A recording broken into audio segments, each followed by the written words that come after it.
예, 안녕하십니까. 자, 오늘은 이제 지난 시간에 공부했던 거 좀 확인하시고 나서 나머지 진도들 확인해 가도록 하겠습니다.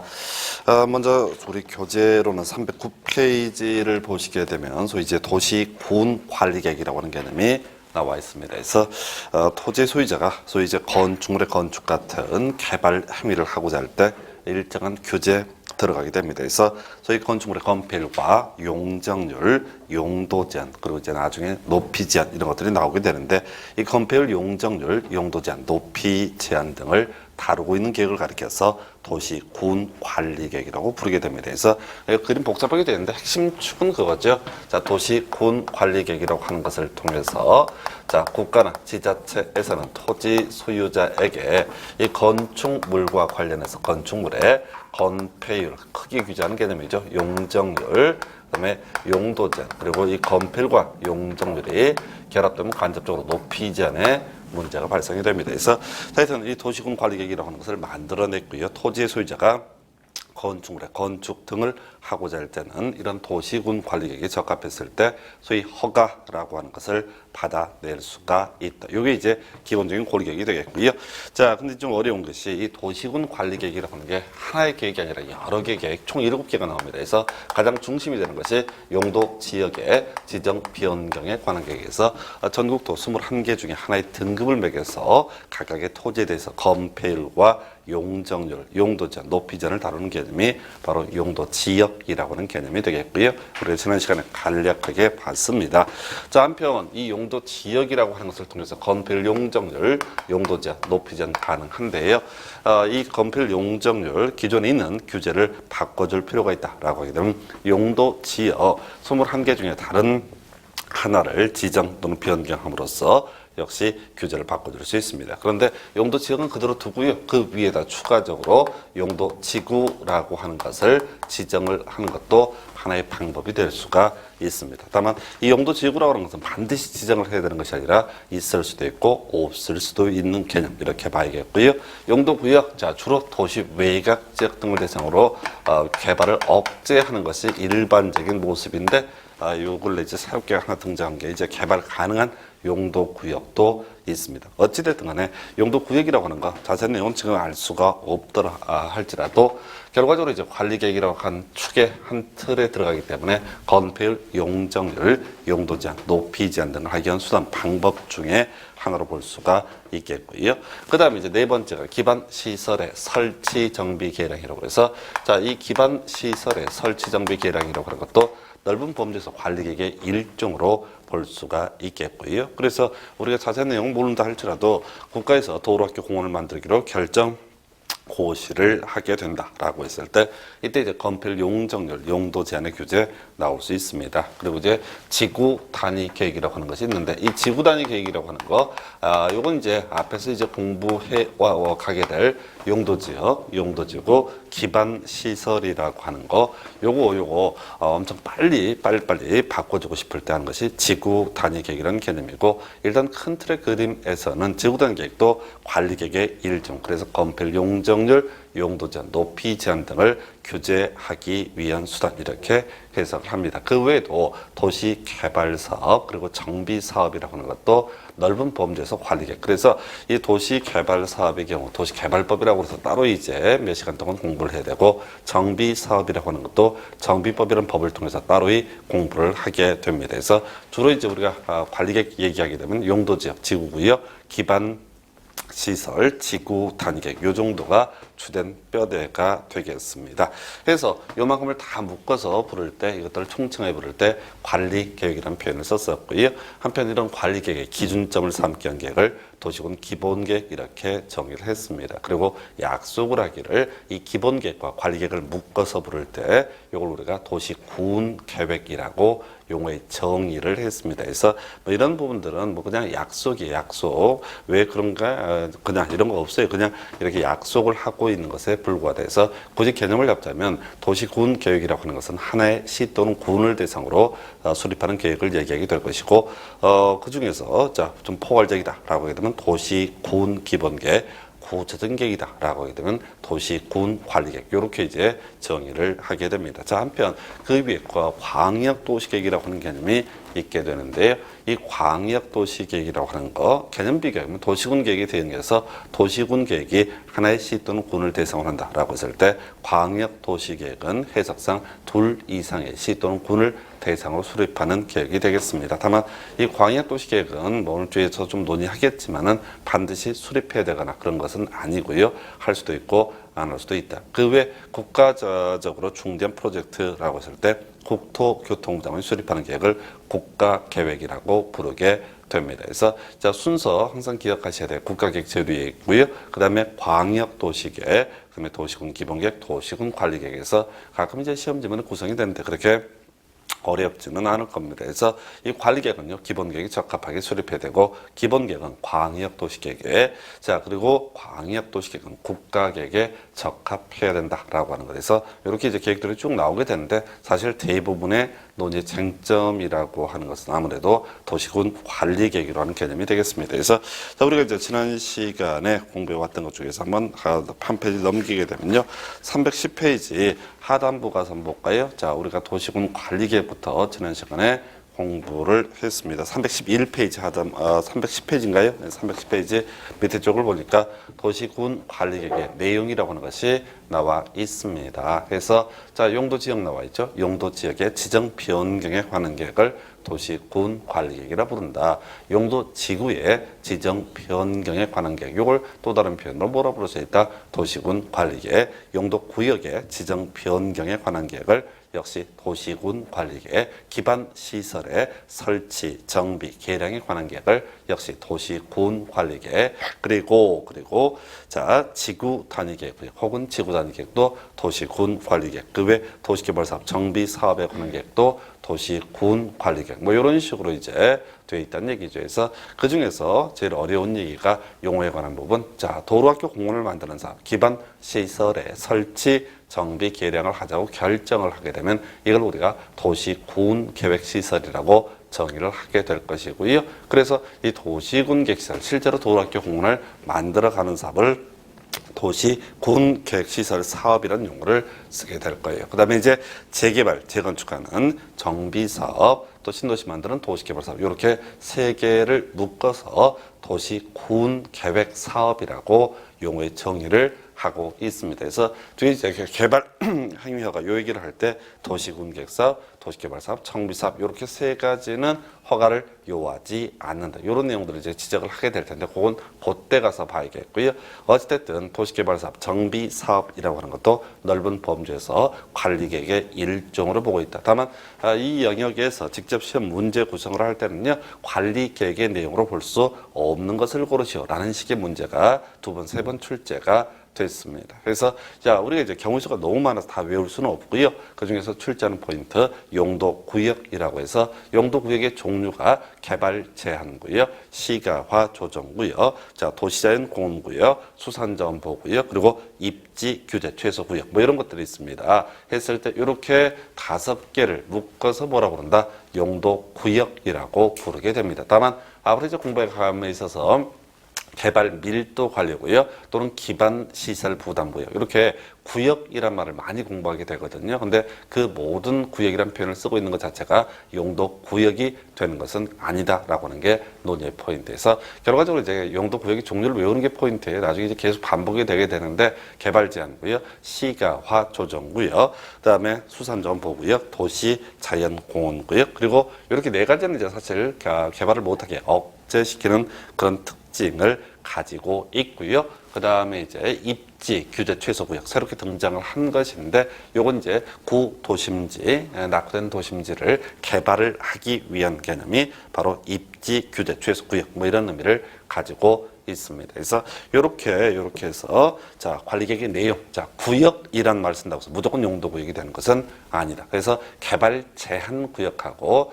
나중에 거의 비슷한 의미, 뉘앙스 표현을 비슷한 것이 개발 밀도 관리 구역이 있거든요. 그래서 개발 밀도 관리 구역은 자, 표현 보게 되면 얼핏 보면 용도 구역처럼 보이는데 얘는 용도 구역이 아니다. 이게 이제 15-1에 그다음에 23에 계속 같은 유형으로 출제가 되고 있어요. 이게 이제 사실 어렵죠. 전체를 다 소화를 해야 되니까. 그래서 이때도 그래요. 이 뭐 용도 지역이 뭐고 지구가 뭐고 다 소화할 수 있으면 좋겠지만 일단 기본 포인트 자체를 구역이라는 표현 쓴다고 해서 다 용도 구역이 되는 것은 아니다. 미리 결론 하나 외우고 들어갔으면 좋겠고요. 그 다음 페이지 311페이지 가면 이제 도시군 관리계획 2반 그리고 결정에 관한 개념이 나와 있습니다. 그래서 이 관리계획이라고 하는 게 용도 지역이 될 수도 있고 지구, 구역, 기반 시설, 지구단 계획 등등 뭐 이런 것들이 될 수가 있는데 자 지금 이제 국가나 지자체가 이 관리계획을 확정하는 과정 제목 보니까 크게 2반 결정 이렇게 되어 있죠. 그래서 그냥 이것도 그래요. 따로 외우는 건 아니고 이건 이제 계속 반복을 하다 보면 저절로 외워지는 거예요. 그래서 자, 이 도시군 관리계획은 기본적으로 2반해서 결정 고시라고 하는 절차를 거치게 됩니다. 그리고 나중에 소위 이제 지형 도면의 고시라는 게 따로 있는데 일단은 구조가 뭐냐면 이렇게 자 용도 지역을 지정을 합시다라고 하나의 안을 확립하게 되는 것을 2반이라고 부르게 될 것이고요. 아 그래 그렇게 해도 좋아라고 도장 찍어주는 것을 결정 고시라고 부르게 됩니다. 그래서 이 관리계획 이제 법조문 구조가 이제 2반에 관한 기본적인 명제 해놓고 그다음에 예외적인 항목 등을 쭉쭉 나열을 하게 되거든요. 그래서 거기 이제 2반부터 보겠습니다. 개설 보니까 특별시장, 광역시장, 특별자치시장, 특별자치도시사, 시장군수, 관할 구역에 대해서 도시군 관리계획을 2반해야 된다 해서 자기 이제 뭐 특별시, 광역시 이걸 다 줄줄줄 외울 수는 없어요. 그리고 다 뭐죠? 서울특별시, 부산광역시 뭐 이런 식으로 위를 얘기를 하게 되는 거니까 이제 특별시, 광역시 보통 시 또는 군 이렇게 가시면 좋겠고 이 특별자치시는 세종시를 얘기하고요. 특별자치도는 제주도를 얘기를 하게 되는데 시험에 이런 거 안 나와요. 이런 것들이 현혹되면 절대로 안 됩니다. 그래서 지금 도시군 관리 계획이라고 하는 것은 기본적으로 하나의 시 또는 군을 대상으로 수립하는 계획이다라고 하는 관점에서 출발하셔야 돼요. 그래서 제가 거기다 이제 포인트를 둘 만한 게 시장군수 관할고요. 자, 2반해야 된다. 이런 표현 쓰고만 이제 포인트를 둬놨어요. 그래서 이걸 이제 가지고 정리를 하게 되면 2반하는 사람이 기본적으로 그 도시, 시 또는 군에 있어서 수장, 시장, 군수 등이다. 이렇게 가게 되는 거죠. 자, 그런데 예외 있습니다. 그래서 시장군수, 도 밑에 시장군수가 있거든요. 그래서 시장군수 대신에 도지사가 2반하는 경우도 있고요. 시험에 안 나와요. 너무 길어. 그래서 이 법조문 자체가 너무너무 한 3줄, 4줄 됩니다. 어떤 경우에 도지사가 2반하는지에 대해서 법조문이 너무 길게 있기 때문에 단군이 개국을 한 이래로 한 번도 출제가 안 돼요. 그럼 짧은 거 하나 있죠. 국가계획 관련해서 국토교통부 장관이 2반할 수 있다라고 해서 국가적인 중대 프로젝트다라고 하게 되면 국토교통부 장관도 2반을 할 수가 있다 해서 단순화시켜야 되는 거죠. 시장군수 대신에 누가 도지사가 2반할 수도 있고 특별시장, 광역시장 대신에 한 단계 위에 있는 국토교통부 장관이 2반을 하는 것도 가능하다. 해서 기본적으로 특별시장, 광역시장, 시장군수 등 지자체 장이 2반하는 게 원칙인데 경우에 따라 도지사나 국토부 장관이 2반을 하는 경우도 있다 해서 뭐 그나마 시험지문에 한두 번씩 나왔던 것은 국가계획 관련해서 국토부 장관이 2반할 수 있다. 뭐 이런 내용들이 한번 출제가 됐었고요. 이거 지난 시간에 얘기하지 않았었나요? 했었죠? 근데 표정들이 마치 지금 처음 듣는 그런 표정 같아갖고 아 이게 진도를 지금 잘못 나갔네는 생각이 얼핏 들었어요. 그래서 하여튼 자 정리하게 되면 시장군수, 도지사, 국토부 장관 등 요거 묶어서 부를 때 뭐라 부른다? 행정청이라는 용어를 쓰겠습니다. 시장군수, 도지사, 국토부 장관 등을 총칭하여 부를 때 뭐라 부른다? 행정청. 자 이거에 대응해서 주민 또는 일반 국민이라고 하는 개념이 있을 수가 있을 텐데요. 문제는 이런 도시, 군 관리계획 2반 누가 한다? 행정청이 2반을 하게 된다. 이런 전제하에서 자 바로 주민은 2반을 할 수는 없습니다. 다만 2반을 해달라고 제안을 할 수가 있다. 그래서 다시 전체 그림 보셔야 돼. 이 도시군 관리계획 주로 5개가 이제 논의가 되게 되는데 그 중에서도 마을 전체 이익과 연계되어 있는 거 바로 기반 시설의 설치 정비 계량에 관한 사항 요거하고요. 지구 단위 계획이라고 하는 거 요 2개는 개인 토지에만 영향을 미치는 것이 아니라 마을 전체 이익과 연계가 되어 있다라고 해서 자 바로 주민은 기반 시설의 설치 정비 계량 혹은 지구 단위 계획 등에 대해서 입안을 직접 할 수는 없지만 입안을 제안을 할 수가 있다. 이렇게 가야 되겠고, 그 다음에 이제 비슷한 개념으로서 산업유통개발진흥지구, 오늘 용도 지구할 때 다시 한번 지적할 거예요. 이 산업유통개발진흥지구도 그게 이제 공단 만든다는 얘기거든요. 공단. 그래서 공단 좀 만들어 달라라는 취지로 바로 산업유통개발진흥지구도 제안을 할 수가 있다. 해서 전체 그림 보셔야 돼. 지금 이제 용도 기반시설하고 지구 단위 요건 이제 마을 전체 있고 연계가 됐으니까 제안할 수 있고요. 그 다음에 용도 지구 중에서도 공단과 관련되는 산업유통개발진흥지구 제안할 수 있다. 해서 하여튼 그 정도까지. 그리고 비용 부담 나와 있죠. 그 문장들 법조문이죠. 공법이 좀 어렵게 받아들이는 이유 중에 하나가 더럽게 길어요. 별 내용도 없는데. 해서 뒤에 키워드만 잡는 거예요. 해서 지금요 도시군 관리계획 입안을 함에 있어서 비용 부담 문제가 발생할 수 있습니다. 자, 우리가 이제 공항 하나 만들어 주세요 라고 하려면 조사해 봐야 되거든. 돈 들어간단 말이죠. 그래서 포인트 제안자에게 부담케 할 수 있다. 앞에 읽지 마요. 그냥 계속해서 제안자에게 부담케 할 수 있다. 제안자에게 부담케 할 수 있다. 요것만 여러 번 읽으시면 나머지 다 이해하실 수 있습니다. 그래서 결과적으로 입안하는 행정청이 비용 부담하는 게 원칙이다. 다만 제안자에게 부담시킬 수 있다. 자, 보십시다. 우리가 이제 국가지자체 세금 낸 이유 중에 하나가 알아서 도로, 학교, 공원 만들어주고 등등 해달라고 세금 내는 건데 얘들이 일을 하지 않았어. 그래서 얘기하니까 돈 내라고 해요. 그러면 안 된다는 얘기죠. 당연히 그 비용 부담은 행정청이 부담을 해야 된다라는 전제하에서 다만 가끔 아저씨들 중에서 골 때리는 아저씨 있어. 술 먹고 와서 바로 공항 하나 만들어, 노량진에 공항 하나 만들어, 이런 택도 없는 소리를 했을 때 그냥 돌려보낼 수는 없거든요. 조사해봐야 되거든요. 예, 이런 경우에 그 비용 부담 제안자에게 전가시킬 수 있다. 그래서 시험 지문을 구성할 때는 항상 이런 식의 잡다한 얘기 다 빼버리고 제안자가 부담해야 된다. 이런 식으로 딱 끊어서 출제해요. 그래서 마지막 명제, 마지막 문장을 항상 보시는 것이 수험생 입장에 좀 필요한 개념이다. 라고 봤었고요. 다시 갑니다. 지금 관리계획, 시장군수, 관할구역, 입안해야 된다. 라고 하는 명제에서 인접시군 나와 있죠. 그래서 원칙은 자신의 관할구역만을 대상으로 입안을 하게 된다. 근데 경우에 따라서 인접한 시군 포함해서 어떻게 할 수 있다? 입안할 수 있다. 거기서 전부를 포함하느냐, 일부를 포함하느냐, 이건 부차적인 얘기예요. 그래서 지문 구성할 때는 전부를 포함한다는 표현을 쓰기도 하고 일부를 포함한다는 표현 막 번갈아 가면서 출제한다고요. 그러나 우리가 암기하고 기억을 해야 될 건 뭐야?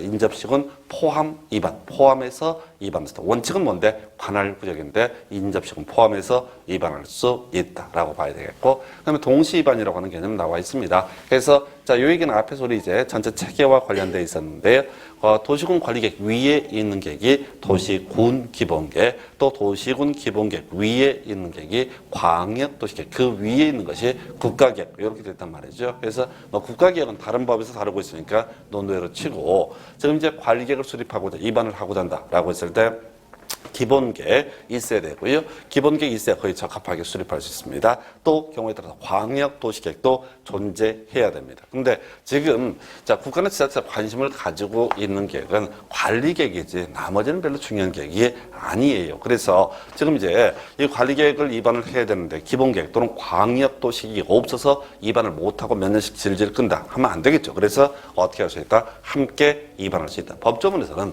도시군 관리계획을 조속히 입안할 필요가 있으면 함께 입안할 수 있다. 이렇게 이제 명제를 하고 있는데, 그냥 우리가 기억할 건 뭐야? 함께 입안. 요것만 기억하시는 거고, 시험 문제 구성할 때 귀찮으니까 출제위원들이 함께 입안할 수 없다. 이렇게 깔아버린다고. 얘기 들으면 쉬워 보이는데, 앞에 쭉 문장을 깔아주니까 그 읽다가 세월 다 보내고 아주 피작살이 납니다. 그래서, 특히 이제 공법 같은 다른 과목도 그렇지만은 특히 공법에 있어 제일 중요한 포인트, 문장이 길어요. 길다 보니까 앞에서는 함부로 트릭을 쓰지 않습니다. 앞에서는 장난을 치지 않고요. 제일 뒤에서 있다 없다 이 싸움들 많이 붙이거든요. 근데 수험생들 문장이 이렇게 시험 지문의 문장이 쭉 나오게 되면 이런 식이에요. 한 2줄 반, 3줄 된다 하십시다. 그럼 지문 읽어가기 시작합니다. 쭉 가다가 이 정도쯤에서 갑자기 궁금한 생각이 듭니다. 내가 뭘 하고 있지? 나는 어디 있지? 내가 지금 뭘 해야 되지? 뭐 이런 생각이 들어요. 다시 읽어봐야지. 그래서 갑자기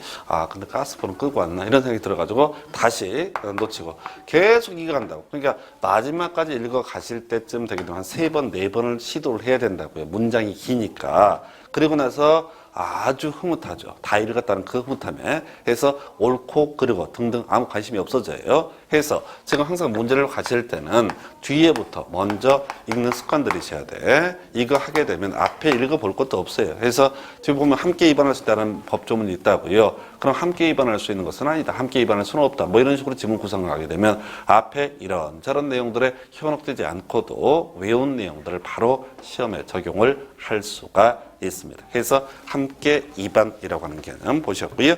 그 다음에 자 우리가 이제 입안을 위한 절차로서 뭐 이런 게 있었죠. 기초조사라고 하는 거, 주민의 의견을 듣는 공고열람이라고 하는 거, 그다음에 지방의회 의견 청취 등 있었습니다. 이걸 뭐 대가리 따서 외우고 이럴 성질의 것이 아니에요. 이건 끊임없이 반복을 해가면서 자연스럽게 습득을 해야 될 그럴 영역이 될 것이고, 뭐 결정고시에서 협의심이 있는데 요것은 지금 이제 17년인가 전에 시험 지문에 한번 나오고 한 번도 안 나와서 낼 게 많기 때문에 낼 이유가 없어요. 그래서 자 관리계획은 소위 입안 결정의 절차를 거치게 있는데 먼저 이래 가십시다. 전체 그림 보셔야 돼. 용도 지역을 입안하기 위해서 뭐가 필요하다? 기초조사, 주민의 의견 청취, 지방의회 의견 청취 필요하다. 자 이게 뭐니까 관리계획 입안 결정 절차니까 용도 지역이 바로 뭐가 되니까 관리계획의 일종이니까 용도 지역을 입안할 때 이런 과정 거치됩니다. 용도 지구를 입안할 때도 이런 과정을 거쳐야 됩니다. 그래서 관리계획 체계를 외우셔야 돼요. 용도구역을, 기반시설을, 지구 단위계획을 입안을 할 때도 법 구조상 기본적으로 관리계획 입안 결정 절차를 거침이 원칙이다. 그런데 자 지난 시간에 간단히 설명을 드렸었는데 이 지구 단위 계획이라고 하는 것은 겁나게 빠른 용도 지역을, 무지하게 빠른 용도 지구를, 무지하게 빠른 기반 시설을 가리켜서 뭐라 부른다? 지구 단위 계획. 그래서 지구 단위 계획은요 기초조사, 뭐 환경성 검토 등등등을 생략할 수 있다. 주민의 의견 청취 생략할 수 있다. 지방의 의견 청취하지 않는다. 이런 식으로 외워주셔야 돼요. 뉘앙스로 가셔야 돼요. 그래서 이 문제가 제일 까다롭죠. 나중에 이제 일반 수험서들을 보시게 되면 이 뭐 환경성 검토를 생략할 수 있는 경우 A4용지 한 페이지, 뭐 토지 적성 평가를 생략할 수 있는 경우 A4용지 한 페이지 이런 식으로 나온다고 절대 외울 수 없습니다. 학원 강사도 그거 못 외워요. 그거 외우면 정신병자지. 그래서 쓸데없는 걸 외울 이유가 없는 거야. 이건 뉘앙스로 가는 거야. 자, 지구 단위 계획 등과 관련해서는 어떻게 할 수 있다? 생략할 수 있다. 시험 지문 이렇게 나왔다고요. 다음 중, 자, 환경성 검토를 하여야 하는 경우는 그러면 문제 풀어갈 때 어떻게 한다고? 지구 단위 계획이 아닌 것을 고르시오. 이런 얘기가 되는 거예요. 그래서 그게 이제 21일 때인가 출제가 됐었고, 또 최근에 다음 중 토지 적성 평가 생략할 수 없는 경우는 또 이렇게 나온다고. 그러면 지구 단위 계획이 아닌 것을 고르시오. 이런 문제라고요. 그래서 거기 이제 지구 단위 계획이 아닌 것은 용도 구역 얘기를 할 수도 있겠죠. 개발 제한 구역을 끌고 올 수도 있겠고, 용도 지구 얘기를 할 수도 있을 겁니다. 다양한 경우의 수가 나와요. 그래서 공법에 있어서는 이렇게 윤곽 잡고 찍어가는 것이지 어떤 경우에 토지 적성 평가를 생략하는지 A4용지 한 페이지 외우고 뭐 이런 것들은 전혀 불능에 가깝습니다. 그건 대단히 기술적인 법조문이기 때문에 계속 바뀌어요. 그걸 애써 외울 수도 없고 외워봤자 의미도 없고 사실은 이제 외워지지도 않고 지금 뭐 정작 주연 뼈대 얘기예요. 요것도 외우질 못해서 시간들이 이제 너무너무 힘든데 자 일단 논의의 포인트 지구 단위 계획은 무지하게 빠른 용도지역, 무지하게 빠른 용도지구, 무지하게 빠른 기반 시설을 가리켜서 뭐라고 부른다? 지구 단위 계획. 그래서 지구 단위 계획은 생략할 수 있다. 이렇게 통쳐서 가셔야 됩니다. 그래서 이런 게 아주 까다로워 이런 게 짜증나고 그래서 공법이 자 민법이랑 좀 틀려. 민법이나 학개론 이런 것들은 딱딱 떨어집니다. 어느 정도까지 이만큼 외우면은 이만큼 점수가 나오고 이렇게 하는데 공법은 대중이 없어요. 그러니까 이건 이제 감 가지고 큰 틀의 그림 가지고 접근하면 오히려 별로 외운 것도 없이 점수가 나오고 겁나 출제했는데 미안하죠. 분수 공부 안 했는데 점수가 나오니까. 근데 민법 공부하듯이 또박또박 하시다 보면 아주 착살나는 게 바로 공법 과목이 되겠습니다. 그리고 대부분 사람들이 이제 공부를 어떻게 할 것이냐라고 하게 되면은 그저 열심히 최선을 다해서 묵묵히 이제 공법에서는 답이 안 나와요. 전혀 해결책이 될 수가 없습니다. 다른 과목들은 그런 게 좀 먹힐 수가 있어요. 특히 1차 과목들은. 근데 2차 과목들 중에서 특히 공법, 이건 뭐 답이 안 나오는 그런 영역. 대신 큰 틀의 그림, 지금 계속 제가 관리계획 얘기하고 기본계획 이렇게 제가 전체를 자꾸 보는 게 이러다 보면 대강 윤곽이 잡힙니다. 그래서 하여튼 입안을 위한 절차 등 보셨고요. 그 다음에 결정, 시도지사, 대도시시장이 결정을 하게 됩니다. 자, 이때 예외 있었죠. 자, 겁나 빠른 용도죠. 겁나 빠른 용도지고 겁나게 빠른 지구 단위계, 겁나게 빠른 기반사를 가리켜서 아까 뭐라 불렀다? 지구 단위계. 그래서 시장 군수가 입안은 지구 단위계건 시장 군수가 직접 결정한다. 보통 시장 군수가 입안하면 한 단계 위에 있는 도지사한테 결정 신청을 하는 게 기본 구조란 말이죠. 근데 시장 군수가 입안은 지구 단위계건 시장 군수가 직접 결정한다. 자, 그 다음에 지금 이제 시도지사, 대도시시장, 즉 광역지자체장이 결정을 해야 되는데, 자, 바로 국토교통부 장관이 결정해도 되는 경우가 있습니다. 그래서 예외 항목이죠. 그래서 먼저 국가계획 관련해서 국토부 장관이 입안은 관리계획이라고 하는 거.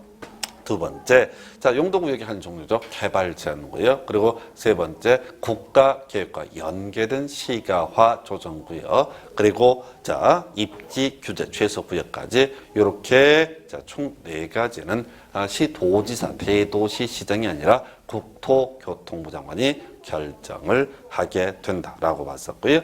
그 외에 수산자원보호구역은 해양수산부 장관이 결정을 하게 됩니다. 자, 한편 우리가 이제 관리계획 이렇게 입안 결정이 있게 되고요. 그 다음에 워낙 복잡한 과정인데 나중에 이제 요거 관리계획 결정한 사항을 지도로 표시해 주는 것이 있습니다. 그래서 이걸 우리가 지형 도면의 고시라고 부르게 되는데, 이게 잡다한 얘기 빼버리고 그냥 결과적으로 이렇게 결정 고시를 했을 때 결정하고 웹에 발표를 했어요. 그러면 용도 지역이 됐든 지구가 됐든 소위 건폐율, 용적률, 용도 제한 등의 규제가 도출되게 될 것인데 효력 발생 시기 언제가 된다? 바로 지형 도면의 고시가 된 날부터 효력이 발생된다 해서 뭐 지금 짧기 때문에 간간히 구성이 되고 있고요. 그리고 중요한 쟁점, 기득권 보호죠. 자, 기본 구조 잡으셔야 돼. 어떤 토지에서 개발 행역을 받아서 건축물의 건축 등을 하고 있었습니다. 자, 그런데 이런 관리계획이 변화가 있다는 얘기는 건폐율과 용적률, 용도 제한 등의 규제가 바뀐다. 이런 의미를 내포하고 있고요. 자, 그랬을 때 이렇게 규제가 바뀌게 되게 했을 때 어떻게 할 것이냐 했을 때, 자, 기본적으로 기득권은 보호가 된다. 이게 기본 틀이에요. 근데 원칙은 시험에 안 나와. 해서 원래 법조문 그렇습니다. 원칙해서 도시군 관리계획 결정에 관계없이 사업 또는 공사를 계속할 수 있다. 이게 이제 기본 명제예요. 근데 그런 시험에 안 나오고 예외 파트 시가화 조정 구역 뜨게 되면 어떻게 해라? 신고해야 사업 또는 공사를 계속할 수 있다 해서 이것만 갖고 주구장창 내고 있습니다. 그래서 어떻게 옳은 걸 고르시오? 시가화 조정 구역 신고해야. 틀린 걸 고르시오. 시가화 조정구역 허가를 받아야 또는 시가화 조정구역 관계없이 이런 식으로 끊임없이 구성을 하고 있어요. 그래서 지금 여러분들 이제 지금 입문 강의도 그렇고 앞으로도 그런데 이거 어떻게 틀리게 하고 말고 하는 문제는 제가 예시를 하겠죠. 근데 거기까지 뭐 다 소화를 못한다 하더라도 일단 기본되는 것들을 계속 숙지를 좀 해주셔야 됩니다. 그래서 이게 참 공부가 어려운 게 원칙을 주구장창 외워야 되거든요. 우리가 이제 그 강조드린 내용들을 외우긴 외워야 되는데 그게 어떻게 응용이 돼 나올지는 사실은 알 수가 없어요. 출제위원들이 어떻게 낼지 그거 경우의 수를 막 따지고 보는 것보다 사실은 그냥 기본적인 명제를 끊임없이 그냥 반복하고 해서 이게 이제 구구단 외우듯이 숙달이 됐을 때 흔들어놨을 때 눈치를 챌 수가 있습니다. 조금만 흔들어 놓으면 외운 게 좀 부족하다라고 했을 때 손을 댈 수가 없어요. 뭔 얘기를 하는지 감을 못 잡으니까. 그래서 시가화 조정구역 신고해야 사업 또는 공사를 계속할 수 있다. 그 다음에 5년마다 재검토 이런 건 중요치 않습니다. 그래서 나중에 기본계획 5년마다 재검토 그리고 광역 도시계획은 재검토 주의가 없다. 이런 게 이제 출제 포인트가 되는 거예요. 그래서 관리계획 총론 얘기 한번 봤고요. 그 다음 페이지 가서 용도 지역 얘기 들어갔었죠. 그래서 교재 312페이지 자 용도 지역 자 기본 구조가 그렇습니다. 용도지역 전체 그림 보셔야 돼. 그래 봐봤자 얘도 뭐야? 도시군 관리계. 그래서 용도 지역을 지정 결정고시라고 해서는 입안에서 결정하는 과정 등을 거쳐야 될 것이고, 하여튼 뭐 지정되는 고시까지 이루어지게 되면 이에 따라서 발생하는 법적 효과는 건폐율과 용적률과 용도 제한 그리고 높이 제한의 문제가 발생되게 된다. 요 얘기는 머릿속에 새겨놔야 돼. 그게 이제 의 나와 있잖아요. 용도 지역이라 하면 다 빼버리고 끝머리 도시군 관리계획을 말한다. 그렇게 나온단 말이죠. 그러면 이 도시군 관리계획이 뭐냐라고 했을 때 건폐율과 용적률, 용도 제한, 높이 제한 등을 하자는 것이 되겠고, 그 다음에 자 절차는 입안 결정 과정을 거칩니다. 그래서 용도 지역을 지정하기 위해서는 제일 먼저 뭘 해야 돼요? 기초 조사부터 시작을 해야 됩니다. 입안을 하기 위한 과정으로서 뭐가 필요했다? 기초 조사 등이 있었던 얘기죠. 그래서 자 용도 지역 종류 21개 이렇게 분류가 되어 있는데 요거 한번 정리해 보겠습니다. 자 그거를 한번 뭐 제1종 전용 주거 지역부터 외우면 답이 안 나오고 크게 뼈대를 잡아 주셔야 돼. 도시지역이라고 하는 거 인구, 산업, 개발 이렇게 키워드라고 했어요.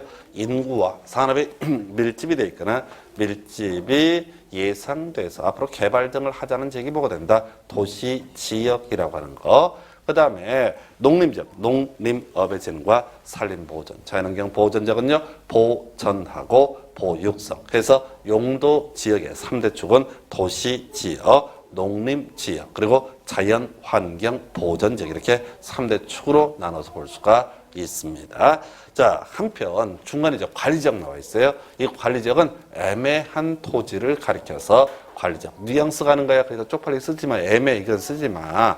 나중에 조금 공부되면 어이없어. 그걸 그렇다고 진짜 애매하긴 애매한데 애매라고 쓰기도 애매한 부분이에요. 해서 지금 도시지역, 농림지역, 자연환경 보존지역 이 3대 축에 대응해서 도시지역으로 지정을 하자니 뭐하고 안 하자니 뭐하고 애매했을 때 계획관리지역, 농림지역으로 지정을 하자니 뭐하고 또 안 하자니 뭐 있을 때 생산관리, 그리고 자연환경 보존지역으로 지정을 하자니 뭐 이런저런 문제가 생겼을 때 자 거기에 준해서 보존할 필요가 있으면 보존관리. 절대 그 문장을 외우지 마시라. 읽지도 마시라고. 이게 골로 가시는 거예요. 그래서 제가 공법은 제가 예습하지 말라고 그럽니다. 집구석에서 이제 책 보라고 하면 계획관리지요. 계속 읽어 미쳐버립니다.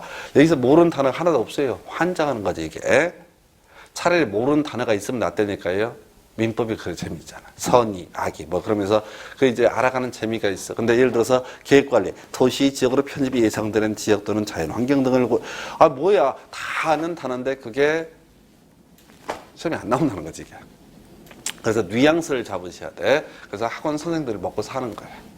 다 그냥 책에 있는 얘기를 그대로 하고 있는데 그 들을 때마다 새로워. 분명히 지난주는 알 것 같은 그런 분위기였었는데 오늘 보니까 여전히 새로워. 그래서 하여튼 계획관리지역, 도시지역에 준해서 생산관리, 농림지역에 준해서 그다음에 보존관리, 자연환경 보존지역에 준해서 그래서 아까 이제 도시지역, 농림지역, 자연환경 보존지역 중에서 가장 규제가 센 당은 자연환경 보존지역이고요. 이 관리지역 중에서 가장 규제가 센 당은 보존관리 이렇게 뼈대를 잡아 주실 것.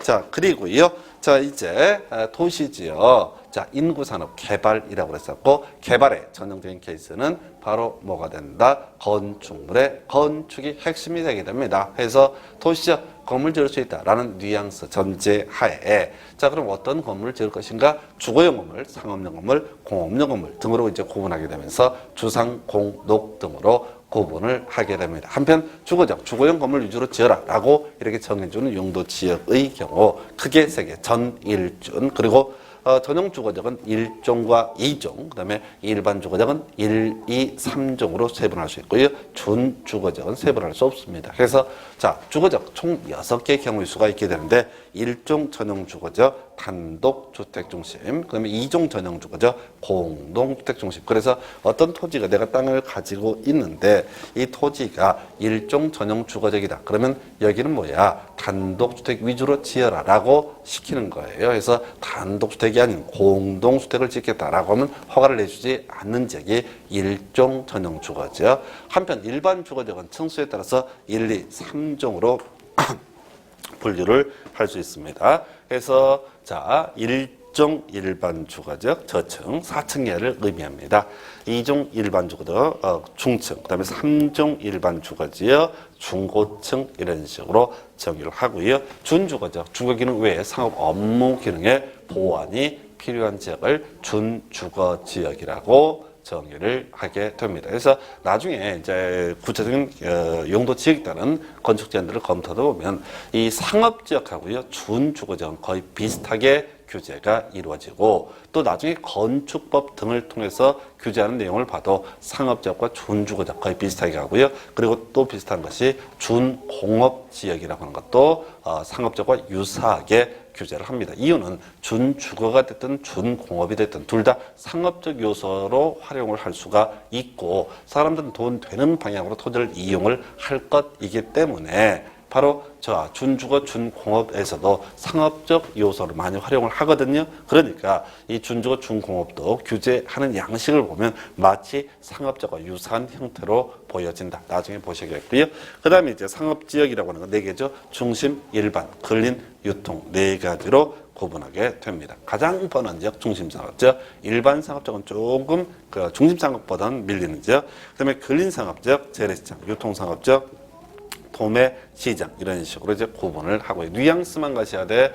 거기를 이제 외워지지 않아요. 이게 이제 포인트가 없기 때문에 읽다 보면 그 말이 그 말입니다. 그리고 자 공업지역 전일준으로 구분을 하고요. 전용공업 주로 중화공업, 일반공업 환경을 저해하지 않는 공업, 준공업지역 경공업 외 바로 주거 상업 기능의 보완이 필요한 지역 이런 식으로 이제 정의를 하게 될 것이고요. 그래서 아까도 얘기했지만 상업지역 그리고 준주거 준공업 항상 묶어서 비교해 가면서 규제 내용 검토해 봐야 됩니다. 한편 우리가 도시 지역 중에서 주상공에 대응해서 상대적으로 개발을 해서는 안 되는 토지라고 하는 의미가 바로 녹지라고 하는 것이 될 거고 상당히 길어요. 그래서 자연 녹지, 제한적 개발, 생산 녹지, 개발 유보, 보전 녹지, 보전 이렇게 뉘앙스만 가셔야 돼요. 그래서 도시 지역 중에서 16개로 세분이 되는데 가장 규제가 센 땅은 보전 녹지다라고 하는 거. 그래서 21개 중에서 가장 규제가 센 땅은 자연환경보전지역 그리고 또 하나 관리적 3개 중에서 가장 규제가 센 땅은 보전관리 그리고 자 도시지역 16개 중에서 가장 규제가 센 땅은 뭐가 된다? 보전 녹지라고 하는 거예요. 그래서 시험 문제 이제 구성하는 양식이 뭐 다양할 수는 있는데 어찌 됐든 기본적인 출제 포인트는 기승전 결이에요. 결론에 대해서 보통 출제 정답을 어떤 제시를 하는 게 기본적인 출제 경향입니다. 그래서 이렇게 행위자까지 같이 비교해 봤고요. 자, 313페이지 가서 이제 마저 볼까요? 자, 지금 용도 지역의 지정 절차 등 나와 있습니다. 다시 가셔야 돼. 지금 우리가 앞에서 도시군 관리계획 이반 결정 절차라고 해서 이반을 하기 위해서 기초조사, 주민의 의견을 듣는 공고열람, 지방의 의견 정치 등 필요하다. 그리고 결정고시 있고 지정되는 곳이 뭐 이런 과정 거쳤어요. 전체 그림 보셔야 돼. 이걸 이름하여 관리계획 이반 결정. 근데 용도 지역 자체가 뭐가 됩니까? 관리계획의 일종이죠. 그래서 용도 지역을 자 21개 중에 하나로 지정을 하고자 합니다. 그러면 기초조사부터 시작하는 이반 결정 과정을 거쳐야 할 것이고 하나 더 자 기존의 용도 지역을 변경을 하고 싶습니다 라고 했을 때도 당연히 어떻다 이반 결정 과정을 거쳐야 할 것이고 또는 이제 지문 구성할 때 세분하는 경우를 써요. 그래서 어떤 용도적이 도시 지역인데 이걸 16개 중에 어느 하나로 세분을 하고자 하는데 이렇게 나온다고요. 예, 세분을 할 때도 당연히 어떤 절차 이반에서 결정하는 절차를 거쳐야 된다. 이거 절대 놓치면 안 돼요. 한 번도 시험에 물어보진 않아요. 그러나 전체 그림을 잡아야지 원칙을 정확히 잡고 있어야지 예외 항목의 의미를 이해하실 수 있습니다. 다시 갈까요? 용도지역, 자 관리계획의 일종이고요. 용도지역을 지정, 변경, 세분 등을 하고자 할 때는 소위 이반 결정 절차를 거쳐야 된다라고 하는 거. 여기 이제 기본적인 고리계획. 한편 용도지역은요, 그 밑에 이제 행위자를 가지고 설명을 드리기도 했지만은 중복하여 지정을 할 수가 없다라고 하는 게 하나의 논의의 포인트. 용도지역은 절대로 중복하여 지정할 수 없다. 21개 중에 하나를 지정해야지 2개, 3개, 4개를 지정을 해버리면 행위자의 충돌하는 문제가 발생되게 됩니다. 그래서 용도지역은 중복 지정할 수 없다. 나중에 이제 비교할 것이 용도지구라고 하는 것은 중복 지정도 가능합니다. 비교해볼까요? 용도지역은요, 무조건 가져야 돼요. 무조건 21개 중에서 오직 하나만을 가져야 된다. 이에 비해서 용도지구는 지정을 안 할 수도 있고요. 한편 필요하다라고 한다면 2개, 3개, 4개를 중복하여 지정하는 것도 가능하다. 이 얘기는 사실은 이제 학계론 영역, 정책론 영역에서 주로 출제하는 영역에서 이 용도지역과 용도지구를 묶어서 부동산 학계론 영역에서는 소위 이제 지역지구제라고 이렇게 얘기를 하고요. 소위 이제 부의 외부 효과를 제어하기 위한 수단으로서 용도적 지구제를 이제 지역지구제라는 걸 설명을 하게 됩니다. 그리고 거기서 논의하는 포인트, 용도 지역 간에는 중복 지정할 수 없다. 그리고 용도 지구 간에는 중복하여 지정할 수 있다. 이런 식의 이제 지문들이 구성이 되게 됩니다. 뭐 그렇다 치고요. 자, 지금 용도지역 지정 절차상의 특례 다시 가볼까요? 지금 용도지역, 지구구역, 기반시설, 지구단계 이렇게 있는데 이 중에서 용도지역이라고 하는 것은 뭐가 된다? 도시, 군 관리객의 일종입니다. 당연히 그래서 이반 결정 과정을 거쳐야 돼. 미리 한번 비교해 볼까요? 자, 우리가 자세한 내용 공부 안 했지만 용도지구는 뭐가 됩니까? 관리계획의 일종입니다. 그래서 어떤 토지 위에 용도지구를 지정하거나 변경하거나 세분을 하고자 할 때는 당연히 입안에서 결정하는 과정을 거쳐야 된다. 이렇게 가는 거예요. 어떤 토지 위에 용도구역을 결정을 하고자 할 때도 입안 결정 과정, 그리고 어떤 토지에 도로학교 공원을 만드는 기반 시설의 설치, 정비, 계량에 관한 계획을 수립을 하고자 할 때도 입안 결정 과정, 그리고 어떤 토지 위에 지구단 계획을 수립을 하고자 할 때도 기본적으로 입안 결정 과정을 거친다. 이거 절대 놓치면 안 돼. 근데 지금 시험에 나오는 건 원칙이 아니라 예외가 주로 출제가 되거든요. 그래서 이 5개 관리계획 중에서 용도 지역의 경우는 소위 입안 결정 과정을 거치지 않아도 되는 경우가 있고요. 나중에 이제 공부하게 될 건데 이 기반 시설의 설치, 정비, 계량에 관한 사항도 입안 결정 과정을 거치지 않아도 되는 경우가 있습니다. 특례 조항을 두고 있어요. 그럼 나머지 용도 지구나 구역이나 지구 단위계획은 다 입안 결정 과정을 거치긴 거쳐야 된다. 예외가 없습니다. 뭐 그러다 치고 다 잊어버리고 다시 자, 용도 지역은 다른 얘기 다 떠나서 7글자로 표현하면 도시, 군, 관리계획. 그래서 용도 지역을 지정, 변경, 세분을 하고자 할 때는 입안 결정 과정을 거쳐야 한다라는 전제하에서 자, 용도지역 한번 지정하려면요 수십 년이 걸릴 수가 있습니다. 지금 이제 기초조사 이렇게 쉽게 얘기는 하지만 사실 너무너무 긴 시간이 소요가 되게 됩니다. 그래서 모든 토지 이용 규제 출발점이 용도 지역이다 보니까 우리 이제 국토계획법이라는 법에서는 더 일정한 경우에 바로 이 용도적 지정 절차상의 특례라고 하는 것을 규정을 해놓고 있고요. 해서 자, 외울 거 공이 있으면 같으면 지정된 것으로 본다. 뭐 설명 필요 없어요. 일단 외워놓고 접근하셔야 돼. 공이 있으면 같으면 지정된 것으로 본다. 해서 자, 이런 얘기죠. 지금 보게 되면은 자, 바다가 있습니다. 바다가 있는데 바다를 메꿨어요. 예, 공이었으면은 매립을 했습니다. 했을 때 이때 매립 목적이라고 하는 것이 있게 될 것이고요. 이웃하고 있는 토지는 무조건 뭐 들어간다? 용도 지역이라고 하는 것이 존재하게 될 겁니다. 그래서 이웃하고 있는 토지의 용도 지역의 내용하고요. 이 매립 목적이 똑같다. 그게 그거다라고 했을 때는 굳이 입안 결정 과정을 다 거칠 필요가 없이 그냥 여기는 뭐 특별히 뭐 어떻게 한다? 이웃하고 있는 용도 지역으로 지정된 것으로 본다 해서 뭐 경우수를 따지지 않았으면 좋겠어요. 그냥 지금까지 문제를 구성함에 있어서는 뭐라고요? 공유수면 같으면 지정된 것으로 본다. 요것만 가지고 구성을 하고 있고요. 자, 틀리게 구성을 할 때 과거에 이렇게 나오죠. 공유수면 같으면 자, 관리계획으로 지정을 해야 된다. 이런 식으로 틀리게 뽑아요. 그래서 이런 절차를 다 생략을 할 수가 있다라고 하는 게 논의의 포인트. 그 다음에 이제 도시적인 의미가 인구와 산업, 개발 이런 식으로 설명을 드렸었죠. 해서 도시 지역으로 결정, 고시된 것으로 보는 케이스가 있죠. 그 중에서 사실 지금까지 시험 문제 답만 고른다고 한다면 딱 하나, 택지 개발지구, 그 외 국가산단, 일반산단, 도시, 첨단산단도 혹시나 해서 넣어놨는데 이외에도 훨씬 많습니다. 그러나 지금 인구의 집중을 예상할 수 있는 택지 개발지구, 산업의 집중을 예상할 수 있는 국가산단, 일반산단, 도시, 첨단산단은 자 원래 어떤 토지 용도적을 지정을 하려면 이반 결정 과정을 거쳐야 되는데 이반 결정 과정 없이 그냥 특별히 이웃하고 있는 용자 이때는 도시 지역으로 결정 고시된 것으로 본다라는 특례 조항을 두고 있어요. 그래서 이런 얘기죠. 자, 택지 개발 지구 지정했습니다. 자, 빨리 신도시 개발해야 돼요. 근데 어느 세월에 용도 지역 바꾸고 있겠냐 이런 얘기죠. 급하니까 빨리빨리 신도시 만들기 위해서 택지 개발 지구는 특별히 도시 지역으로 결정 고시된 것으로 본다. 공장 많이 짓기 위한 자 국가 산단, 일반 산단, 도시 첨단 산단도 그냥 빨리빨리 공장을 만들기 위해서 도시 지역으로 결정 고시된 것으로 본다라고 되어 있고요.